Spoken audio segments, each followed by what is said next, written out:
आणि हे मदरसे पाहिजेत कशाला आपल्याला, ह्याच मूळ मुद्दा आहे. हे मदरसे आतंकवादीचे अड्डे आहेत, आतंकवादी घडवतात. कुठल्या, तुम्ही मला सांगा, कुठल्या इस्लामिक राष्ट्रामध्ये असे आम्ही मदरसेच्या सारखेच आम्ही कुठले हे शाळा उघडल्या आणि तिथे फक्त भगवद्गीता शिकवायला चालू केलं, हिंदू संस्कृतीचे धडे. ह्या लोकांना इस्लामिक राष्ट्रामध्ये परवानगी आहे का हो आम्हाला? मग आम्ही कशाला हे मदरसेंचे हे लाड करायचे?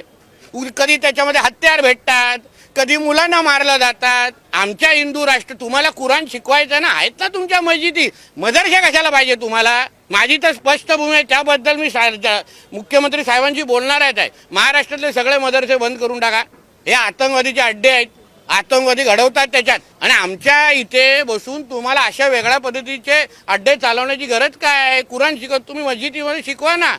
म्हणून त्यांना जो काय धडा शिकवायचा आहे ना, त्या मुलं ज्यांनी लहान मुलांना हात लावलाय, बघा पुढे हात थराथरा कसे कापतात.